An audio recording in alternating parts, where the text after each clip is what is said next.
It's 10 a.m. in Harare, Zimbabwe's capital. Welcome to ZTN News Blitz, our top stories. Zimbabwe Presidential Affairs Minister in court.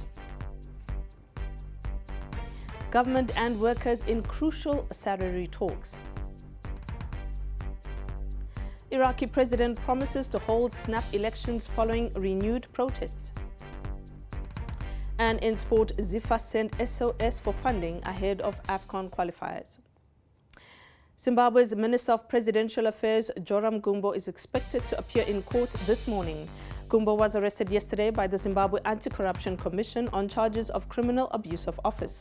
The charges stem from his tenure as Minister of Transport and Infrastructural Development, where he allegedly prejudiced the state of millions of dollars. Our correspondent, Patience Namburo, is at the Harare Magistrates Courts to give us more. Presidential Affairs Joram Gumbo is expected to arrive any time from now in the company of his lawyer Salbi Wacha. The court case will commence at 10:15. Minister Gumbo is facing 4 counts of criminal abuse of office where he prejudiced the state of over $30 million. We'll give you more. Legal expert Tulane Ndlovu gives us his perspective on criminal abuse of office charges. We might follow precedent. I think there is and now I've forgotten the previous minister who was sentenced to, was it 10 years? But he appealed to that sentence. So I guess the range will be maybe between 5 and 10 years. But there will be aggravating circumstances, and then he might also try and mitigate if a person is convicted. So the maximum is 15 years. Will the planned demonstration by Zimbabwe's government employees come to pass tomorrow? Well, that all depends on the outcome of a crucial National Joint Negotiating Council meeting that is taking place in Harare today. The workers have threatened to take to the streets tomorrow if the government does not table a reasonable salary adjustment offer. Our correspondent Takudzwa Chambakwe is at the National Social Security Authority offices in Harare, where the meeting is taking place. With the Apex Council having stated last week that it was going to take out to the streets on Wednesday the 6th of November to demonstrate, highlighting that they want their salaries packed against the interbank exchange rate. The government has called out for an emergency meeting this afternoon, slated right here at the NASA building behind me at 12 p.m. We're waiting to hear what will take place, but we understand that the Minister of Labour, Dr. Sekai Nzenza, is going to be chairing the meeting together with other members of the NJNC, with representatives from the Apex Council also expected to attend the meeting. Harare City Council is considering implementing a cost-reflective tariff system that will see residents pay more for water supply. Town Clerk Hosea Chisango told ZTN that under the current tariff system, the local authority was heavily subsidizing the cost of water, compromising service delivery in the process. He said this on the sidelines of President Mnangagwa's tour of Morton Jaffrey Waterworks yesterday.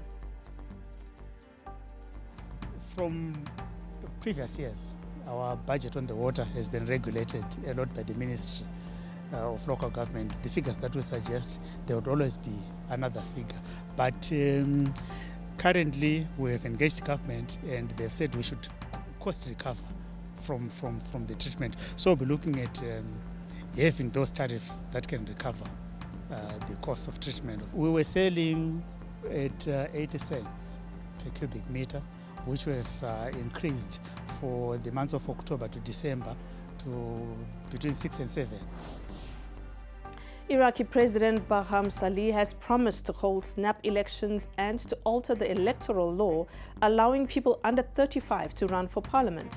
Following a week of renewed demonstrations against the government, thousands of rioters have blocked traffic in the Iraqi capital, Baghdad, demanding that the post-2003 political system be dismantled. Protesters are accusing the government of feeding corruption, spreading unemployment, and doing nothing about poor public services. Now, it's a succulent deal you can almost sink your teeth into. Bank ABC have partnered with cheeky fast food outlet Chicken Hut. The bank aims to bring innovation and excellence to startups in this difficult economic climate, which is not for the chicken-hearted. The deal forges a dialer delivery partnership which has Bank ABC providing payment solutions for both debit cards, mobile money and online payment for Chicken Hut. Speaking during the event, Managing Director and CEO at Bank ABC Zimbabwe, Lance Mamondiani, highlighted the importance of partnerships in business. I think for all our customers, when the bike is coming in, they're going to see the partnership on the back of your bikes, which is a sign of how serious we are about partnering with you. And wherever you need a financial partner, we just want to let you know that we are here. Just days before the AFCON qualifiers, ZIFA have indicated they do not have funds to host their two qualifiers. Zimbabwe play the 2021 AFCON qualifiers this month against Botswana at home and away to Zambia.